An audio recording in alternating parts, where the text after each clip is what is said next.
Get on your knees. Now. The words didn't just echo, they cut through the air like something heavier than authority, something colder, something practiced.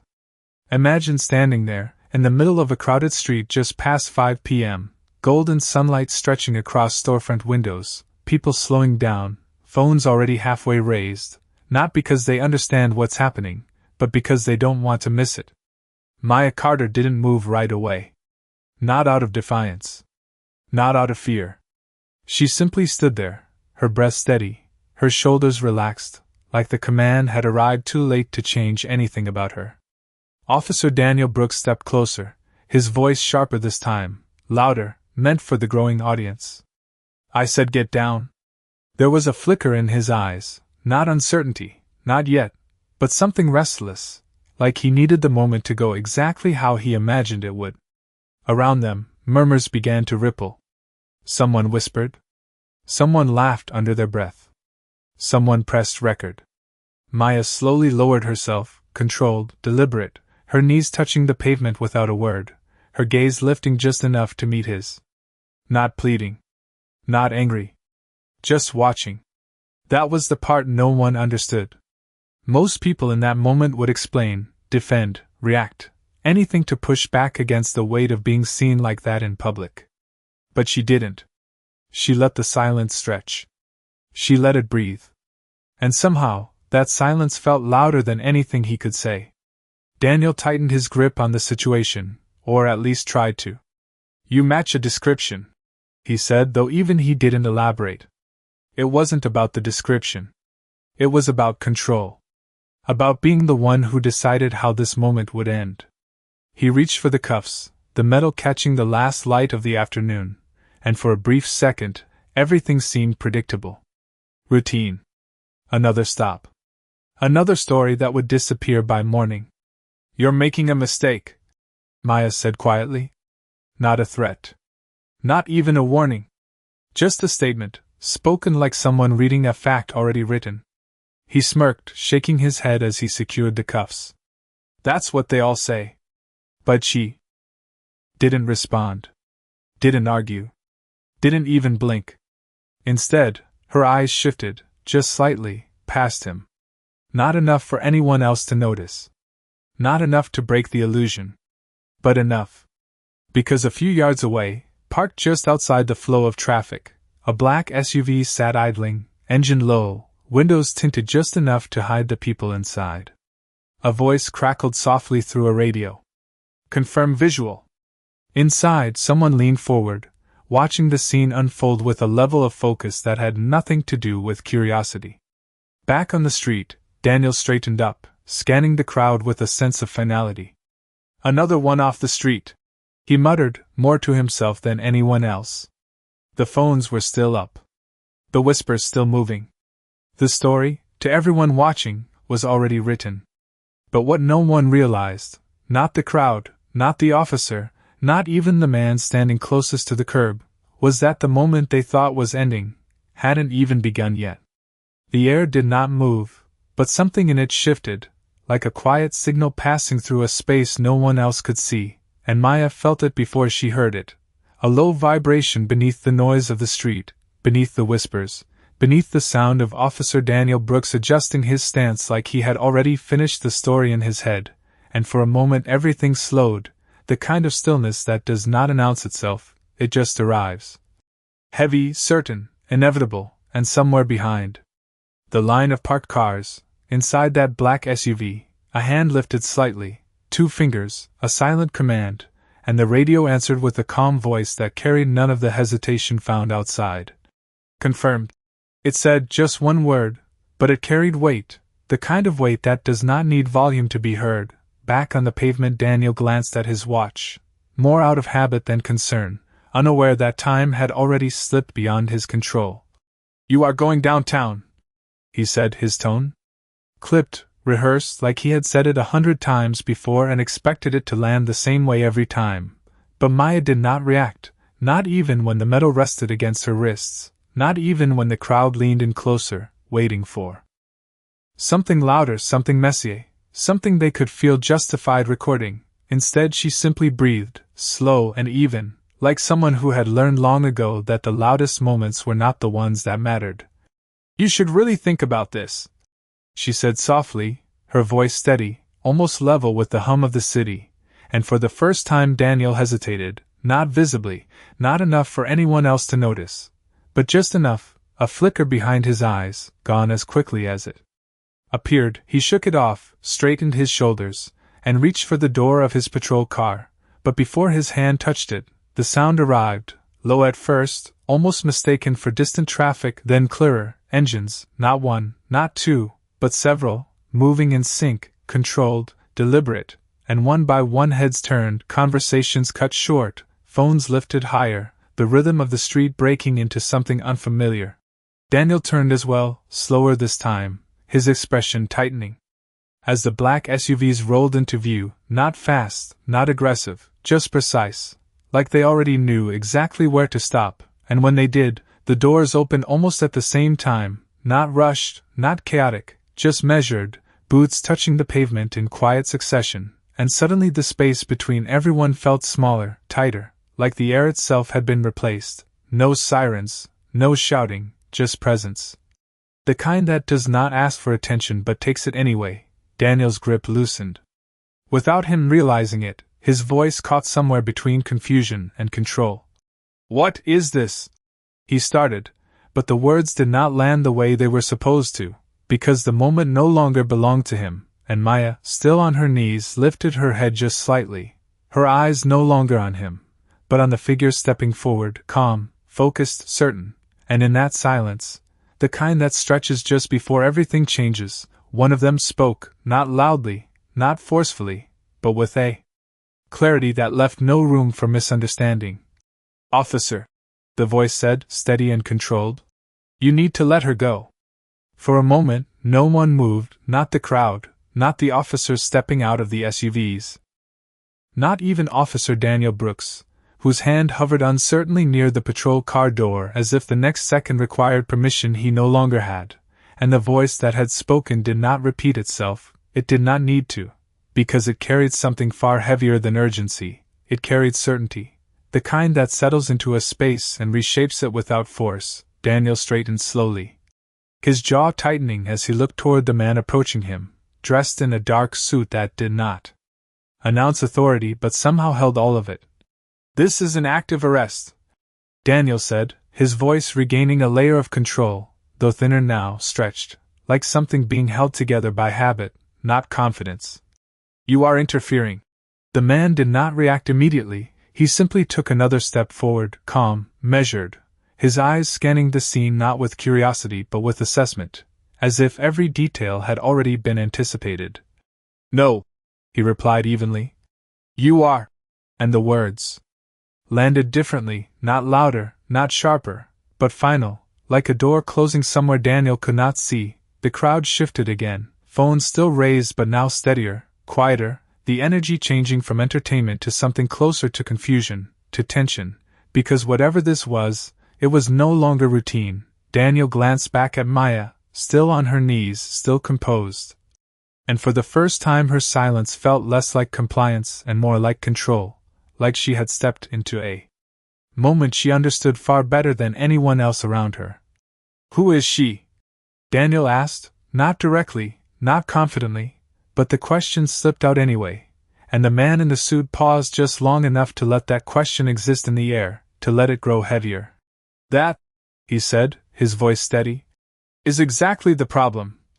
Behind him, the others had formed a quiet perimeter, not aggressive, not confrontational, just present, their posture aligned, their focus clear, and somewhere in the distance another vehicle slowed, then stopped, as if drawn into the gravity of the moment. Maya shifted slightly, not to stand, not to resist, just enough to lift her head a little higher, her eyes meeting Daniel's again, and this time there was something different in them, not warning, not anger, but recognition, like she was watching him finally reach a point he had been heading toward from the very beginning.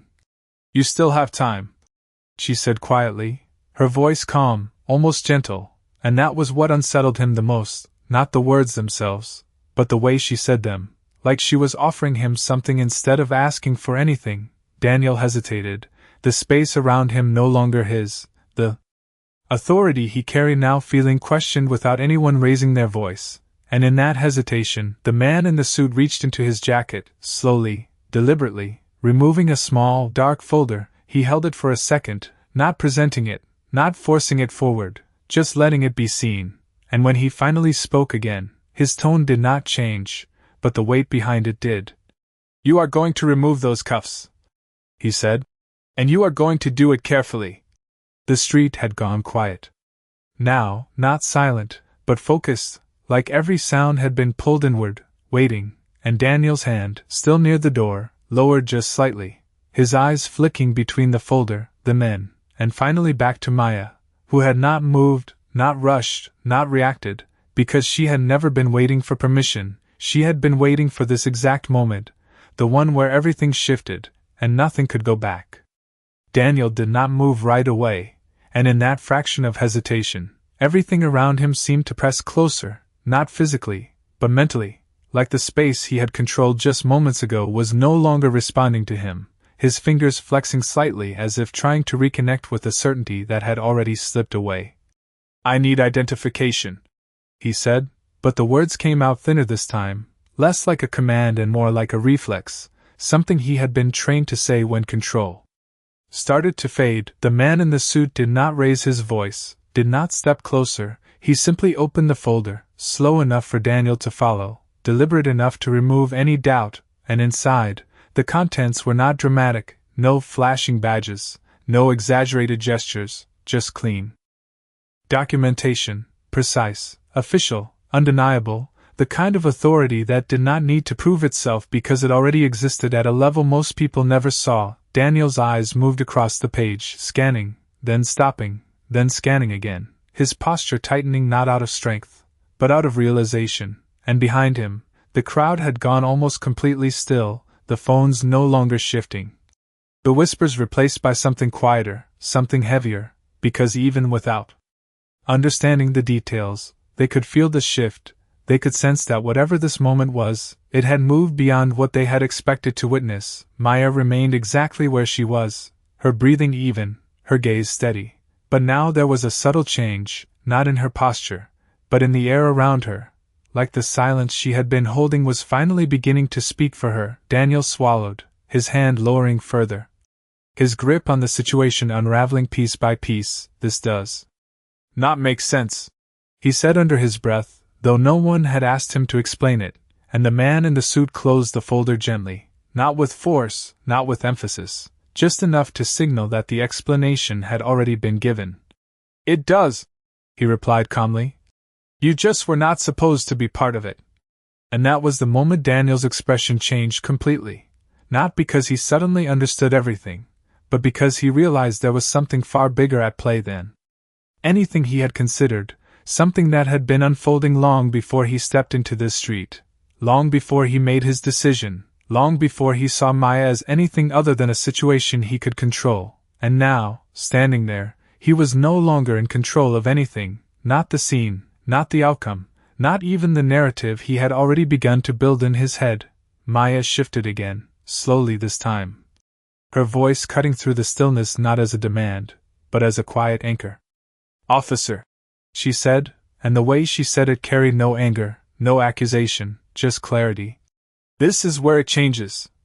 And for a brief second, everything paused, not because anyone forced it to, but because the weight of that moment required it. Daniel's eyes met hers, searching for something, an answer, a way to reassert the position he thought he held, but there was nothing there for him to grab onto, only the calm certainty of someone who had never lost control to begin with. And as the man in the suit took one final step forward, his voice steady, grounded, and unmistakably final, he spoke again. "Remove the cuffs." Daniel's hand hovered near the cuffs, not frozen, not trembling, but caught in that rare space between action and consequence where instinct no longer leads, and for the first time since this began, he looked unsure of what came next. The command had been simple, clear, undeniable, yet it carried a weight he could not push against. He started, but the word did not finish, because there was nothing left to support it, no authority to lean on, no certainty to hide behind, just the quiet pressure of a moment that had already shifted beyond him. The man in the suit did not repeat himself, did not step closer, he simply watched, patient, composed, as if he had seen this hesitation before and knew exactly how it would end. Around them the street held its breath, the kind of silence that settles in when people realize they are no longer watching something ordinary. The phones were still raised. But now they captured something different, not confrontation, not control, but unraveling. Maya remained still, her posture unchanged, her presence steady, but now there was something unmistakable in the way she held herself, not dominance, not defiance, but clarity, like everything had already been decided long before this moment arrived. "You still have a choice," she said softly, her voice calm, measured, not forcing him, not pressuring him, just stating what remained, and that was what made it heavier. Because it was true. Daniel exhaled slowly, the tension in his shoulders shifting, not releasing, but transforming into something else, something closer to realization. His fingers moved then, deliberate, careful, the key turning with a small, almost insignificant sound that somehow echoed louder than anything else that had happened. The cuffs loosened, not dramatically, not rushed, just enough to break the illusion that had been holding the moment together, and as they opened, Maya did not pull away, did not react, she simply waited until the space was clear, then rose to her feet with the same controlled movement she had shown from the beginning. No urgency, no hesitation, just presence, and in that motion, the entire dynamic shifted completely. Because now she was no longer the person on the ground, no longer the center of suspicion, she was something else. Entirely, something that had never been defined by the position she was forced into.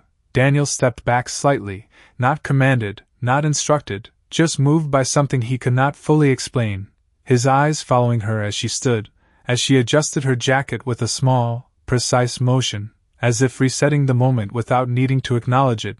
The man in the suit inclined his head just slightly, a gesture of recognition.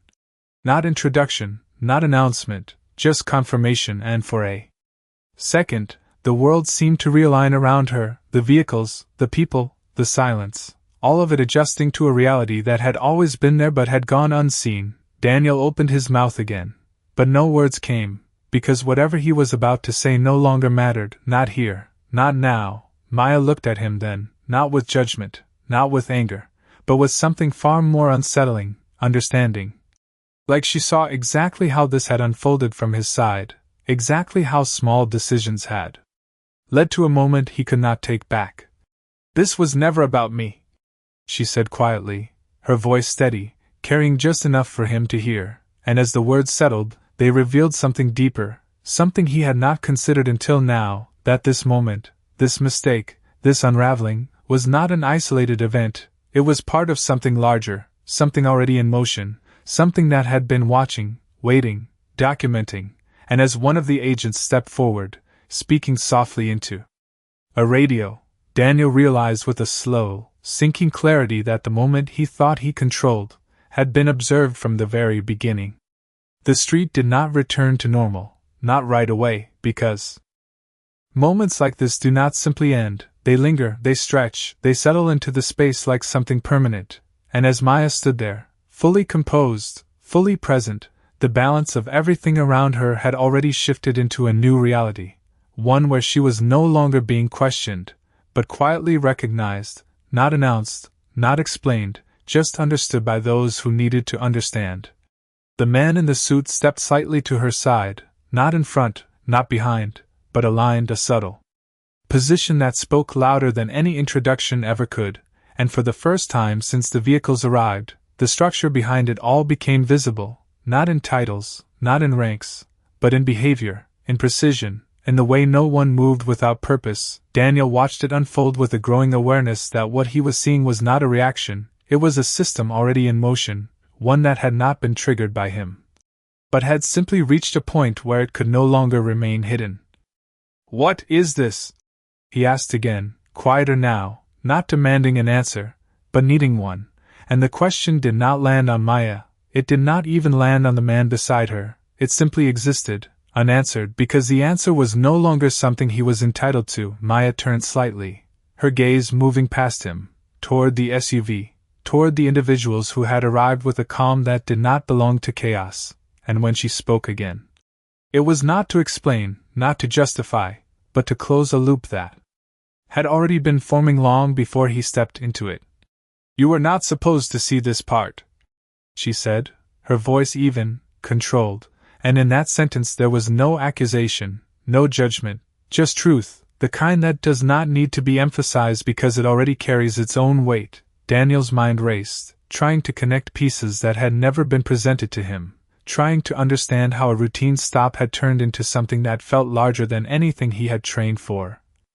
But the more he searched, the less he found, because the structure he relied on did not exist here, not in the way he understood it. Behind Maya, one of the agents spoke quietly into a radio, confirming something that did not need to be said out loud, and within seconds, another subtle shift moved through the scene, not dramatic, not visible to most, but enough to signal that whatever had been observed was now being processed, documented, placed into a system that extended far beyond this street, far beyond this moment. Maya adjusted her sleeve slightly, a small, almost unnoticeable motion, but one that carried the calm of someone who had completed a step in something much larger, and as she turned back toward Daniel, her expression remained unchanged, steady, clear, unshaken.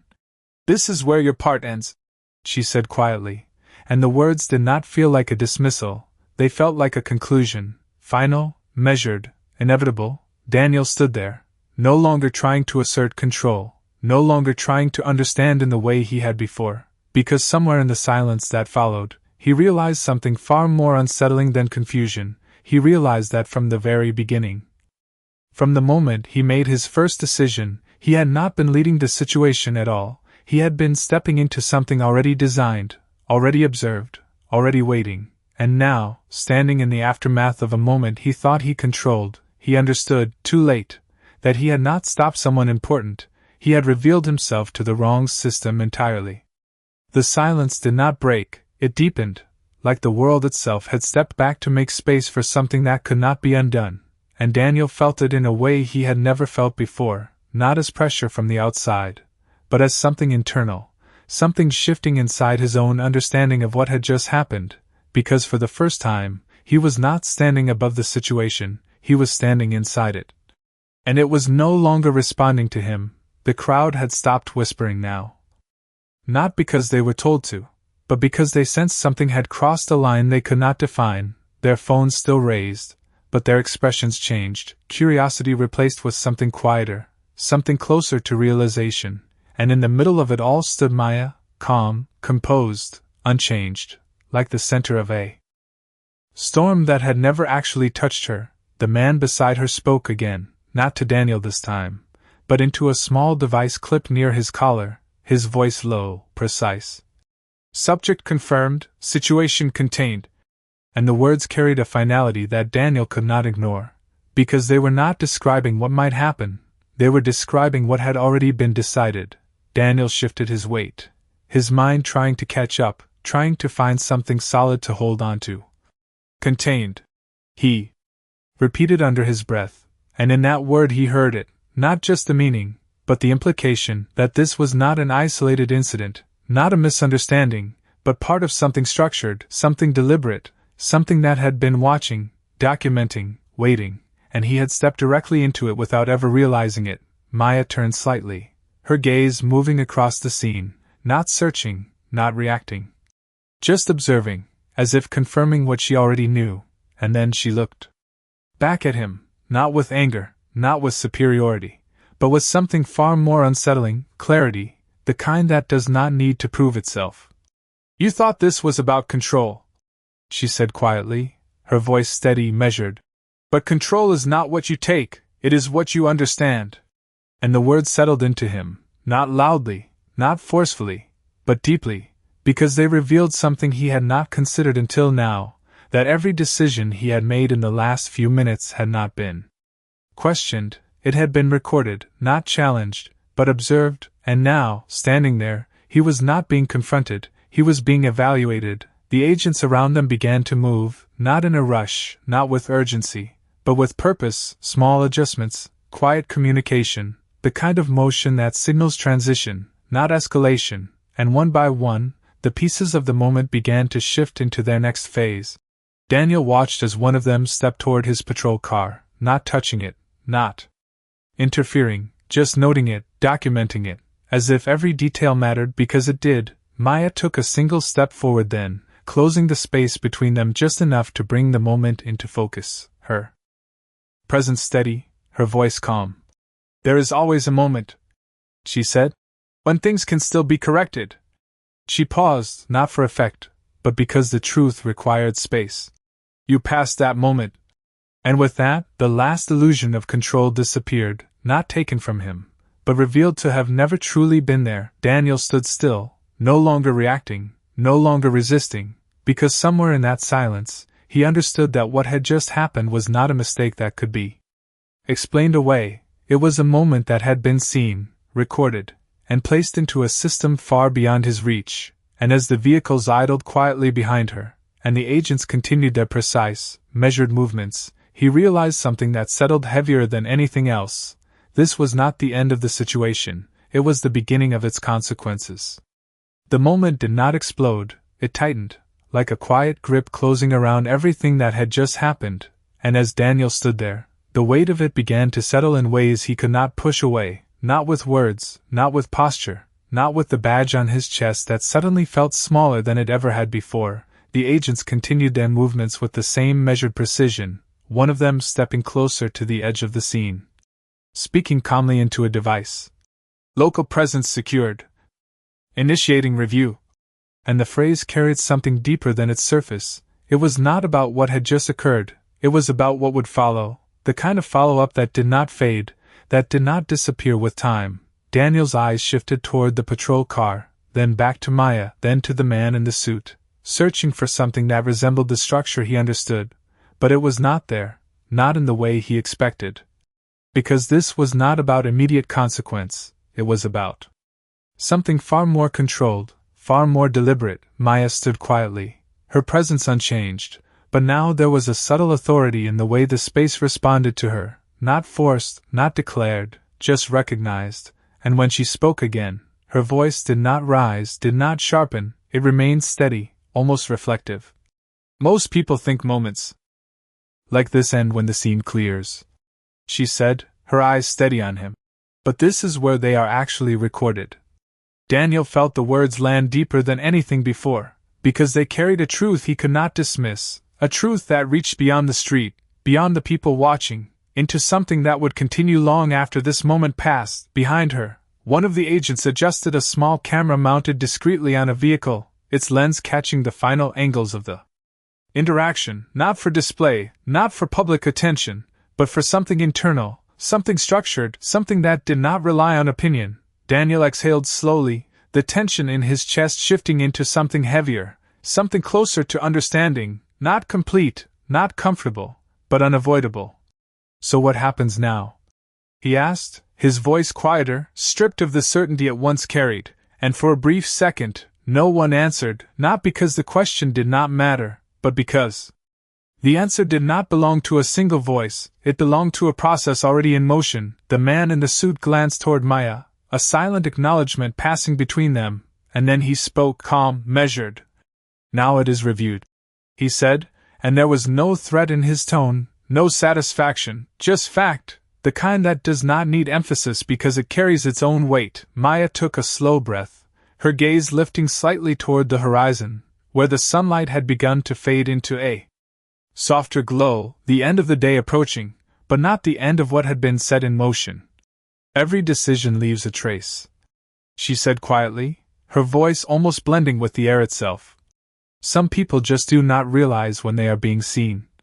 And in that moment, the entire scene seemed to shift one final time, not outwardly, not visibly, but internally, as if the truth of what had just happened had finally settled into its place. Daniel stood still, no longer searching, no longer questioning, because somewhere in that silence, he understood that there would be no immediate resolution, no simple explanation, only a process, quiet, precise, inevitable. And as the agents began to reposition, the vehicles idling steadily, the crowd slowly stepping back without being told, he realized something that lingered far beyond the street, far beyond the moment. This was not about what he had done in front of everyone, it was about what had been captured, what had been preserved, and what would now move forward without him ever being able to stop it. The scene did not dissolve, it transitioned, slowly, deliberately, like a page turning without sound, and Daniel could feel it happening even if he could not fully grasp what it meant, because everything around him had shifted from reaction to process, from chaos to structure, and that change was far more unsettling than anything that had come before. The crowd was no longer pressing in, they were stepping back, not instructed, not guided, just instinctively creating distance from something. They no longer understood, the phones lowered one by one, not because the moment had lost importance, but because it had gained something heavier, something that did not belong on a screen. Maya stood still, her posture unchanged, but now there was a quiet authority in the way the space responded to her, like gravity itself had adjusted, and beside her, the man in the suit spoke again into his device, his voice calm, precise. Primary interaction logged, forwarding for internal review. And the words carried forward, not outward, not for the crowd, but into a system that extended far beyond the street they stood on. Daniel swallowed, his thoughts slowing, not from clarity, but from the realization that speed would not help him here, that whatever had been set in motion did not require his understanding to continue. Internal review? He repeated softly, the phrase unfamiliar in this context, because in his world, things were handled immediately, directly, visibly, but this was different. This was something that moved quietly, something that did not need to announce itself to be effective. Maya turned her head slightly, her gaze moving across the scene one more time, not searching, not reacting, just confirming, as if everything that needed to happen had already been set into place. And when she looked back at Daniel, there was no judgment in her expression, no satisfaction, just truth, steady and unshaken. "It does not feel real at first," she said quietly, her voice even. "Because nothing changes right away." Daniel listened, not because he chose to, but because he had nothing else to hold on to, and the way she spoke, calm, measured, carried a weight that went beyond explanation. "But change does not always arrive loud," she continued. "Sometimes it arrives quietly, and by the time you notice it, it has already begun." The words settled into him, not as a warning, not as a threat, but as something inevitable, something that would continue whether he accepted it or not. Behind her, one of the agents stepped forward slightly, handing a small device to the man in the suit, who glanced at it briefly before nodding once, a silent confirmation passing between them. The kind that did not require discussion because everything had already been understood. Daniel shifted his stance, his hands no longer at his sides. With authority, but resting uncertainly, as if searching for a position that no longer existed.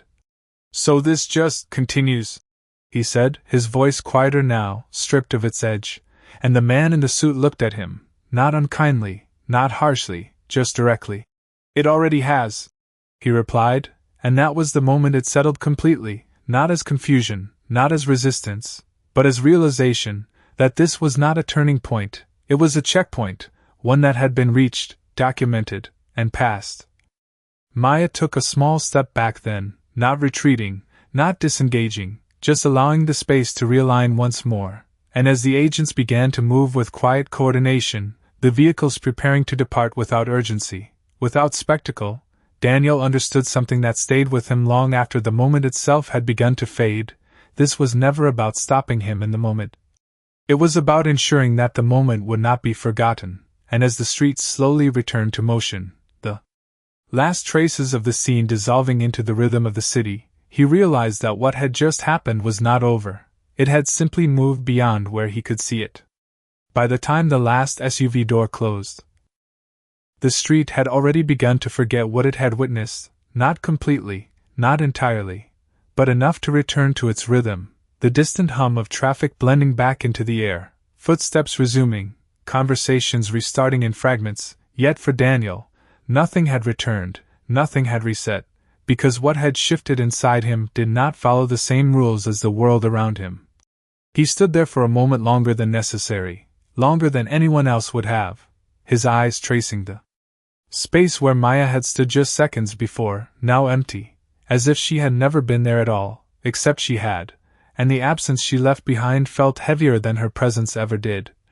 "It just ends like that," he muttered under his breath, but even as he said it, he knew it was not true, because nothing about what had just happened felt finished. It felt paused, redirected, continued somewhere he could not see. He turned slowly, his movements no longer sharp, no longer defined by certainty, and walked toward his patrol car, each step carrying a weight that had not been there before. The door opened with the same familiar sound, the same routine motion, but when he sat inside, it felt different, the space smaller, quieter, like it no longer belonged to the version of him that had stepped out of it earlier. His radio crackled faintly, a dispatcher's voice breaking through with routine updates, calls, locations.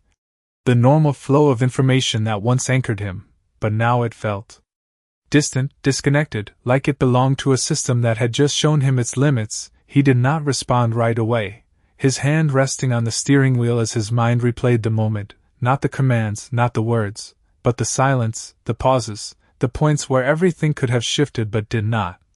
"You still had a choice."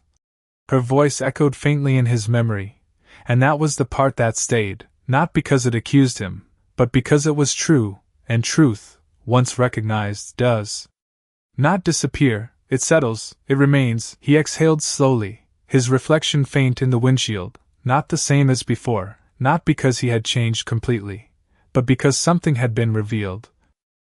Something he could not unsee. Outside, the streetlights flickered on one by one, casting a softer glow across the pavement, the day transitioning into evening without hesitation, without pause. But for Daniel, time felt uneven, stretched in some places, compressed in others, as if the moment had altered the way he experienced everything that followed. He reached for the radio then, his voice quieter than usual, less certain. "Dispatch, He stopped, the sentence incomplete, because he did not know how to finish it, did not know how to explain something that did not fit into the categories he had been trained to report. The radio remained silent for a second, then responded with routine calm. "Go ahead." But he did not. He lowered his hand, letting the moment pass, because whatever this was, it was not something he could file, not something he could close, and as he sat there, the engine idling softly beneath him, he understood something that settled deeper than anything before, that what had happened on that street was not just an event, it was a marker, a point in time that would continue forward whether he followed it or not, and somewhere beyond his view, beyond his control, the process had already begun. The night settled in quietly, not with a sudden drop in light, but with a slow dimming that felt almost deliberate, as if the city itself understood that something had shifted and was giving it space to unfold.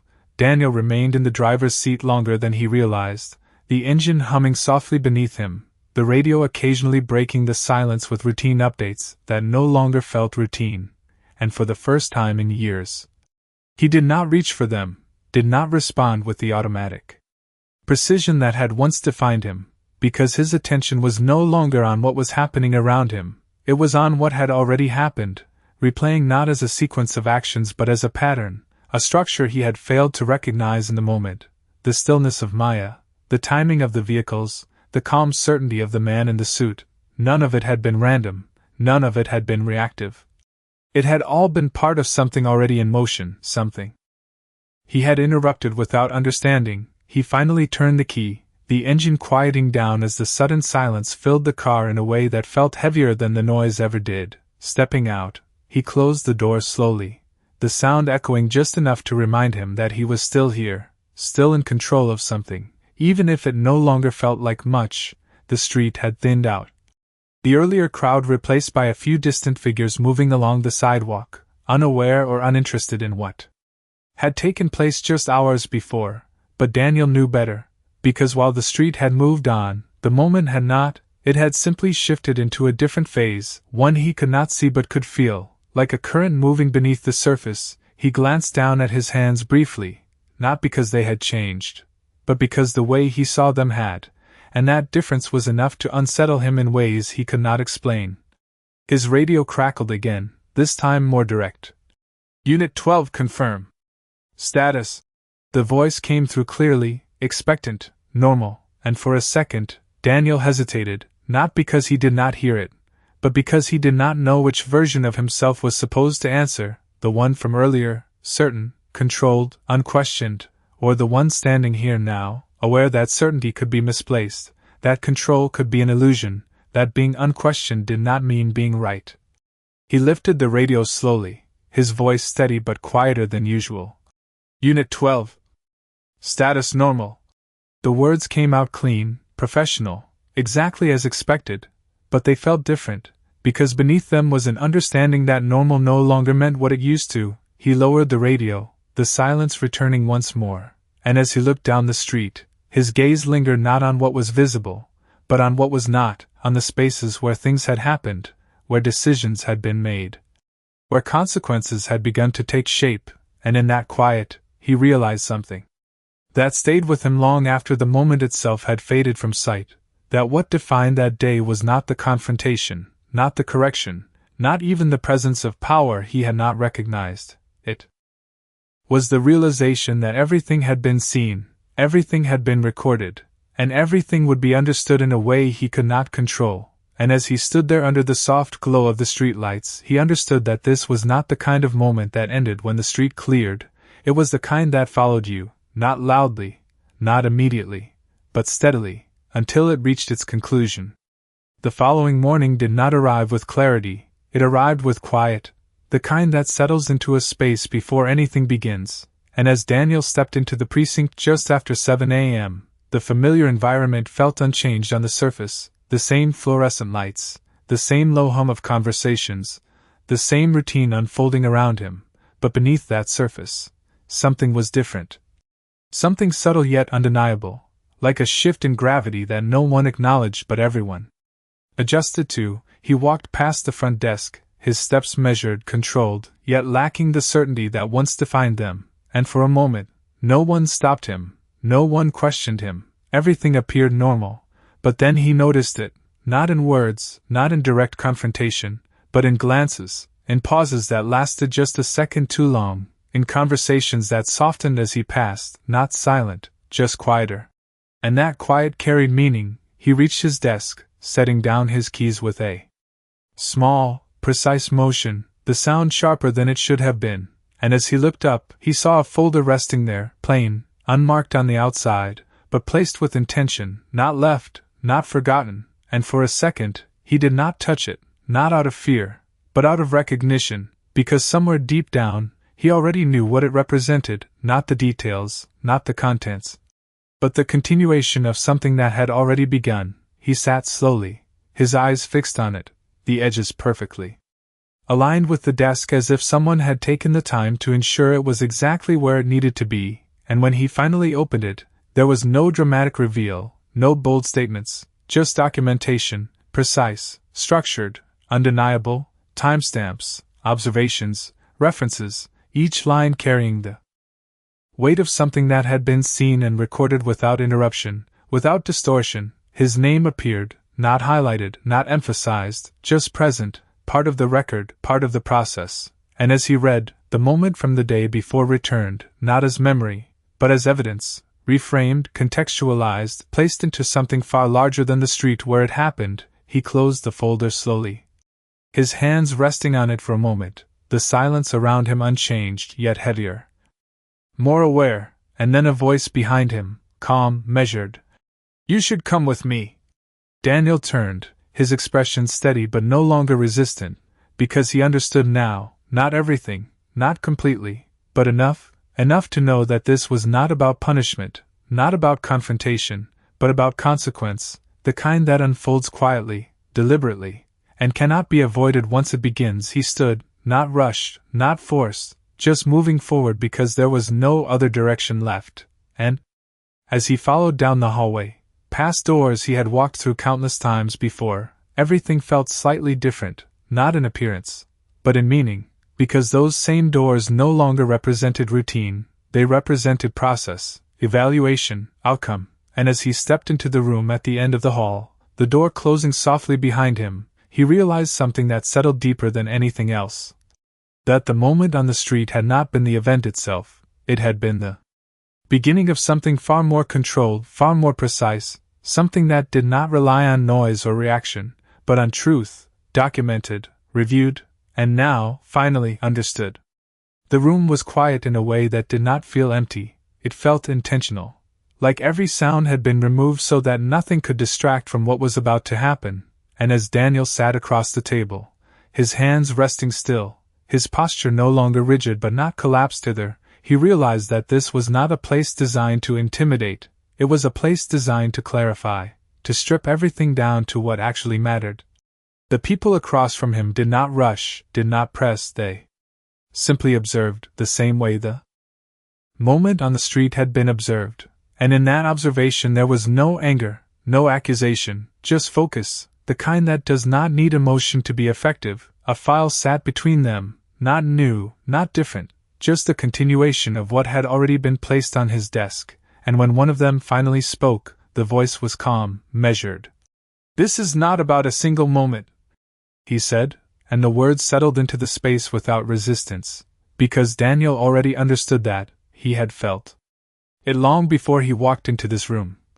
"It is about patterns," the man continued, "decisions, responses, assumptions." And with each word, the structure became clearer, not overwhelming, not complex, just precise. Daniel listened, not defensively, not reactively, but with a stillness that had not existed in him before, because somewhere along the way, he had stopped trying to control the narrative and had started to see it, truly see it, the way it unfolded, the way it connected, the way a single moment was never truly just a single moment. He took a slow breath, his voice steady when he finally spoke. "I thought I was doing my job."